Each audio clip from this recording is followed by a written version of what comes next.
പുതിയ ഓട്ടോമാറ്റഡ് സംവിധാനം ഏർപ്പെടുത്തിയതുകൊണ്ട് അഴിമതി ഒരു പരിധിവരെ അവസാനിപ്പിക്കാൻ കഴിയുമെന്നുള്ളതൊരു വാസ്തവമാണ്.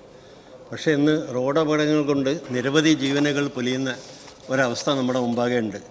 അതിൽ ഒരു പദ്ധതി പുതിയതായിട്ട് സേഫ് കേരള പദ്ധതി എന്ന നിലയിൽ അവതരിപ്പിച്ചിട്ടുണ്ട്. നമുക്ക് ഈ എൻഫോഴ്സ്മെൻറ്റ് ശക്തിപ്പെടുത്തിയിട്ട് കർക്കശമായിട്ടുള്ള പരിശോധനകളല്ലാതെ വേറെ വഴിയില്ല. ഞാൻ മനസ്സിലാക്കുന്നത് ജീവനക്കാരുടെ കുറവുണ്ട്, അത് പരിഹരിക്കുന്നതിന് വല്ല നടപടികളും സ്വീകരിക്കുന്നുണ്ട്. ഈ കാര്യത്തിലൊരു ശക്തമായ ഇടപെടലുകൾ നമ്മുടെ മന്ത്രിയാണെങ്കിൽ നല്ല ഡ്രൈവിംഗ് എല്ലാം അറിയുന്ന ഒരു ആളാണ് അദ്ദേഹം. ഹെവി വെഹിക്കിൾ കൂടി ഓടിക്കുന്ന ഒരാളാണ്. അപ്പോൾ ആ കാര്യത്തിലൊന്ന് ശക്തമായ ഇടപെടലുകൾ നടത്തുമെന്നാണ് എൻ്റെ ചോദ്യം. Yes minister. Sir, motor vehicle department ഒഴിവുണ്ടായിരുന്ന മുഴുവൻ പോസ്റ്റുകൾ AMAമാരെ പോസ്റ്റിലേക്കുള്ള PSCക്ക് റിപ്പോർട്ട് ചെയ്യും. PSC അത് സെലക്ട് ചെയ്ത് അഡ്വൈസ് മെമ്മോ കൊടുത്തിട്ടുണ്ട്. അവരെ ട്രെയിനിങ്ങിലേക്ക് പ്രവേശിച്ചിരിക്കുകയാണ്.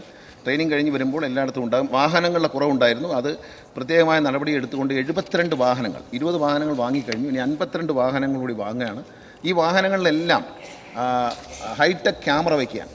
വണ്ടിയുടെ മുന്നിൽ നടക്കുന്ന എല്ലാ ഒഫൻസുകളും റെക്കോർഡ് ചെയ്യാനായിട്ടുള്ള നടപടിയാണ്. ഇതിനെ റെക്കോർഡ് ചെയ്തിട്ട് ആ ഒഫൻസുകൾ മുഴുവൻ ചാർജ് ചെയ്യാൻ തീരുമാനിച്ചിട്ടുണ്ട്. നമ്മൾ കാണുന്ന അപകടകരമായ അദ്ദേഹം കൂടി പ്രതിദാനം ചെയ്യുന്ന കോഴിക്കോട്, കണ്ണൂർ, കോഴിക്കോട്, കൊച്ചി, തൃശ്ശൂർ ഈ സ്ഥലങ്ങളിലെ പ്രൈവറ്റ് ബസ്സിൻ്റെ മത്സര ഓട്ടം കഴിഞ്ഞ ദിവസങ്ങളിൽ ഏറ്റവും കൂടുതൽ മരണം ഉണ്ടാക്കുന്നതായിട്ട് കാണുന്നുണ്ട്. അടിയന്തരമായി അവിടുത്തെ പോലീസ് കമ്മീഷണർമാരുമായി ട്രാൻസ്പോർട്ടിലെ ഉദ്യോഗസ്ഥരും ഞാനൊരു ഓൺലൈൻ മീറ്റിംഗ് ഫിക്സ് ചെയ്തിട്ടുണ്ട്. ആ മീറ്റിംഗ് ഇരുന്നതോടുകൂടി കർശനമായ നിലപാടെടുക്കുകയും ഇത്തരം അപകടകരമായി വണ്ടി ഓടിക്കുന്ന പ്രൈവറ്റ് ബസ്സുകാരെ ഈ മത്സര ഓട്ടം നിയന്ത്രിക്കാനുള്ള കർശന നടപടി സർക്കാർ നടത്താൻ തീരുമാനിച്ചിട്ടുണ്ട്.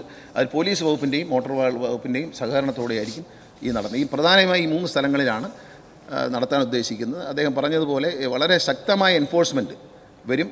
ഇനി മോട്ടോർ വെഹിക്കിൾ ഉദ്യോഗസ്ഥന്മാർക്ക് മോട്ടോർ സൈക്കിൾ കൊടുക്കുക. ഒരു ഡ്യൂട്ടിക്ക് 4-5 പേര് പോകേണ്ട കാര്യമില്ല, ഒരാൾ പോയാൽ മതി. അതുകൊണ്ട് മോട്ടോർ സൈക്കിൾ കൊടുക്കുകയാണ്. സാമ്പത്തിക ലാഭം കൂടിയുണ്ട്. അപ്പോൾ അതിലും ക്യാമറ പിടിപ്പിക്കും. അങ്ങനെ എൻഫോഴ്സ്മെൻറ്റ് ശക്തമാക്കാൻ തീരുമാനിച്ചു.